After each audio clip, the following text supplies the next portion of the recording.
Apel al doilea care va fi organizat la Edineț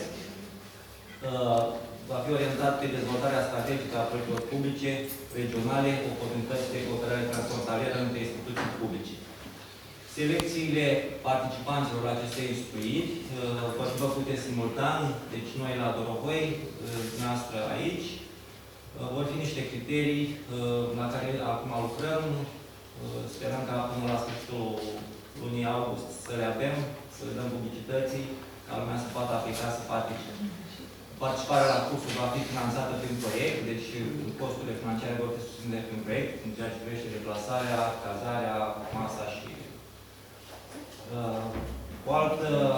un alt lucru care se va întâmpla după derularea acestor cursuri va fi selectate câte 3 persoane din fiecare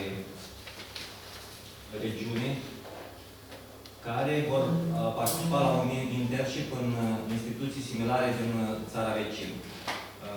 Internship-ul sau acel schimb de experiență se va derula în două sesiuni, de 15 zile, și va consta efectiv în colaborarea între persoane care lucrează în instituții similare din cealaltă țară, iar rezultatul va trebui să fie un număr de 12 proiecte, 12 idei de proiecte pentru regiunile noastre. Cam asta înseamnă proiectul. Dacă aveți întrebări, eu sunt gata să vă răspund.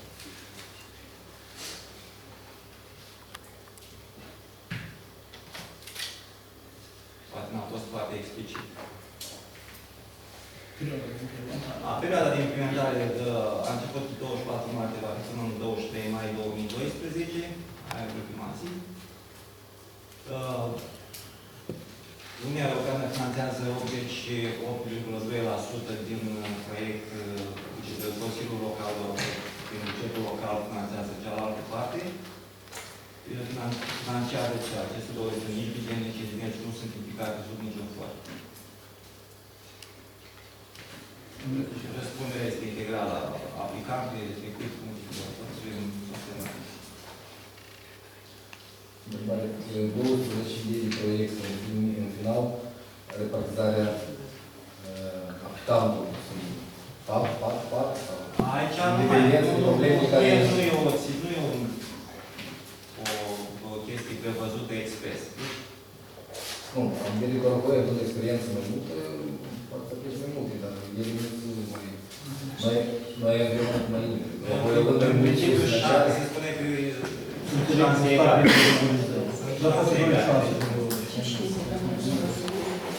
Noi, cu experiența pe care o avem, putem oricând deveni parteneri și să fără nicio problemă. Și avem posibilitatea să mai aplicați și la altă parte. Avem posibilitatea să aplicați și la altă parte. Noi suntem mai limitați.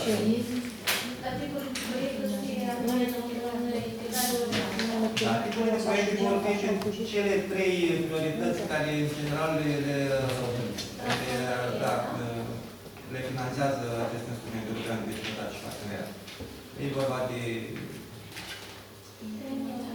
mediu, economie și, în general, acțiunile astea simple,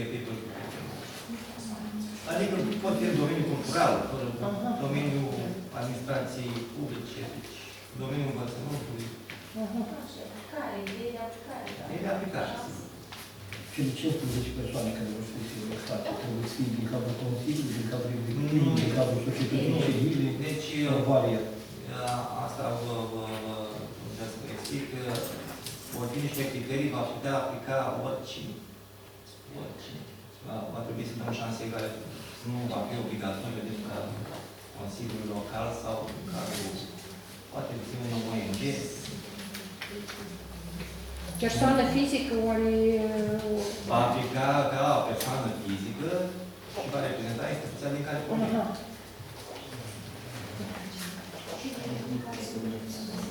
Cine verificare? Deci eu lucrez acum cu colegii mei la ele și vom transmite doamnei Mădelea, cu care sunt în legătura de proiect. Ea se va distribui. Ele vor fi pagina B pe primării orașului. În general, nu vor fi criterii. O scrisoare de intenție, în general.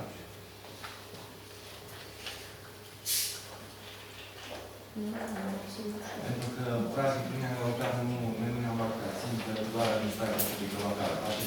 Parteneriatele sunt finanțate între orice tip de actori.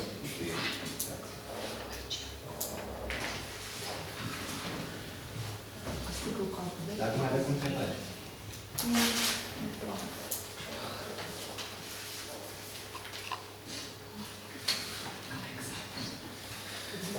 În același timp, în afară de aceste materiale publicitare, proiectul va avea un site propriu în care vor fi prezentate toate cele 3 comunități și eventual o bază de date cu posibili parteneri pe care să-i găsiți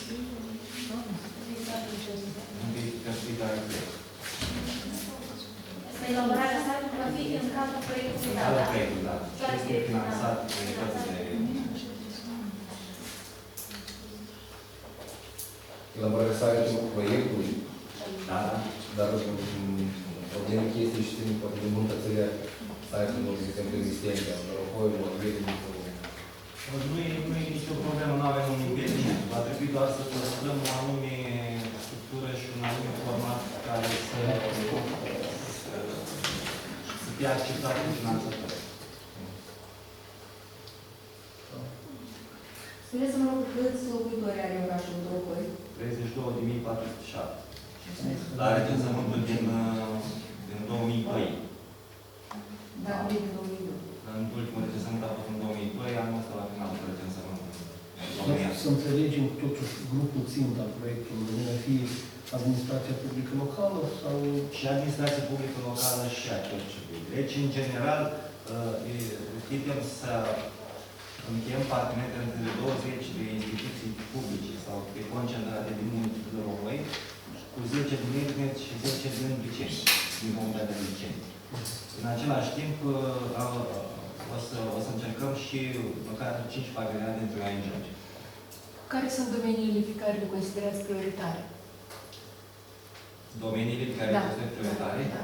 De parteneriat. De parteneriat, da. Domeniile prioritare vor rezulta în principiu din această strategie comună. Pentru că nu ne putem exprima. Ea va fi făcută de specialiști care pot veni. A fost o licitație în România, că este un consultant care va face această strategie. După ce va face consultările publice și la noi și la noastră, iar domeniul prioritare va rezulta exact din ceea ce își dorește fiecare. Dar și o întrebare.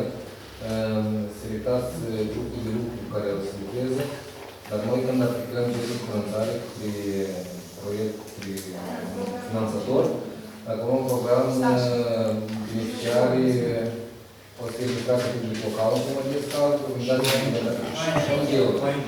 Deci, practic, grupul de lucru Să rezum aici. Practic, grupul sunt și chestia APD și comisie. Până la urmă, din câte am înțeles, deci se va deschide și finanțare pentru parteneriate între IMM. Iar până la urmă, nu văd un impediment de a crea un parteneriat, un IMM din România cu un IMM din... da, deci pe momentul că oamenii nu știm, o să fie... Nu știm, dar nu văd, adică ar fi foarte bine ca și un agent economic să facă și măcar la aceste cursuri. Pentru că și ei fac parte din societate. Ce domenii de activitate publică, categoric, nu pot fi incluse în cadrul acestui proiect? Nu, toate domeniile. Absolut toate, în administrația publică.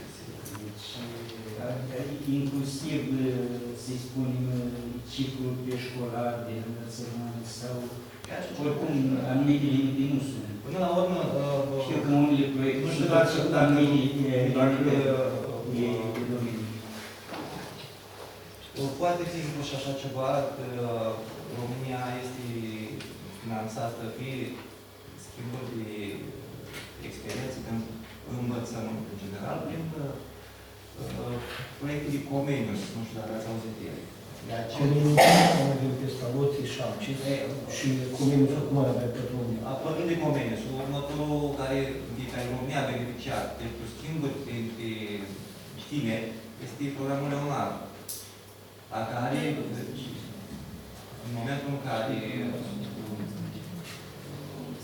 știu, trebuie să iau un tratat cu și aceste proiecte de astea sunt general instrumente de preaderare. Cum este IPA pentru asta? Dar strategia asta care va fi elaborată în cadrul proiectului, dar va fi un privilegiu, adică un punctaj în plus pentru proiectul care va fi înaintate. Vă dați seama că, bineînțeles, va fi un avantaj, pentru că strategia trebuie dezvoltată pe termen lung și în prioritatea proiectelor comune. Automat, venind pe termen lung, pot fi lucru cel nostru este punctat favorabil. De exemplu, în cazul nostru, în cazul programului operațional regional de la noi, deci fără strategii, nu trebuie să aplici. De exemplu, noi am aplicat acum un proiect și nu ni s-a cerut strategia. Noi am avut planificare strategică a dezvoltării orașului până în 2012, dar la aplicare pe mediu nu s-a cerut. Dar noastră, ca o strategie, în primul rând, pentru că faceți cum vreți să vă dezvoltați. Nu neapărat pentru strategia de dezvoltare sau pașii de interesează noastră local, în funcție de factori externi, modificați sau îmbunătățiți sau... Sunt foarte multe comunități din Republica Moldova, ieșire că ei nici nu au o strategie clară de dezvoltare. Dacă orașele mai au, deci mediile, publiceni, atunci periferiile, comunile, satele nici nu au. Dar spuneți-vă în perioada de desfășurare a celor două cursuri, sau cum ați spus dumneavoastră, deci din instruire, sub aspect temporar, deci cam cât va fi, pentru că majoritatea aplicanții vor fi de cei care vor fi implicați și în alte activități. Da. Deci cursurile vor dura 2 zile. 2 zile la Dorocoi și 2 zile la Evidență. Da. Și cel mai probabil va fi la sfârșitul lunii septembrie. Sfârșitul lunii septembrie și sfârșitul octombrie.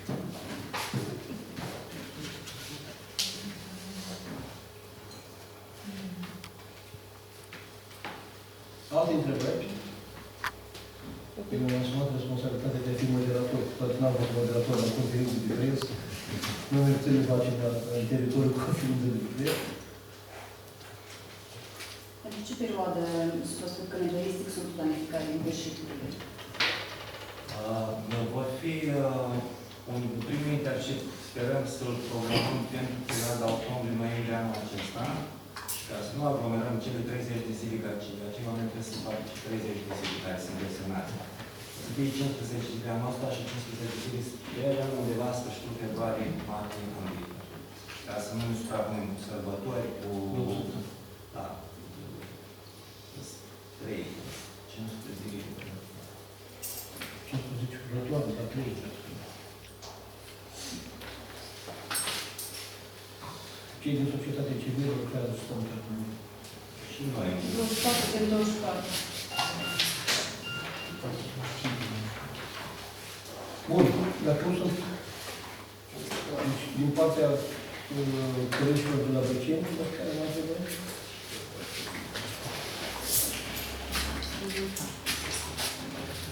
Dacă nu sunt alte întrebări, deci sperăm că informația respectivă va fi pusă și pe site-ul Primăriei Vierile, este la acest site Primăriei imediat, și site-ul Primăriei Dorocoi, care va fi la acest site, pentru organele media, deci care sunt, între timp, dacă sunt anumite încă întrebări, nu aveți decât să interveniți suplimentar. În rest, vă mulțumesc foarte mult și este o tradiție, că vin cu preț de Moldova cafea nu știu, dacă se servește de ce să facă aici. O cafea în urmă, toate uscat, vă mulțumim pentru prezență și dăm un start proiectul. Vă mulțumim foarte mult.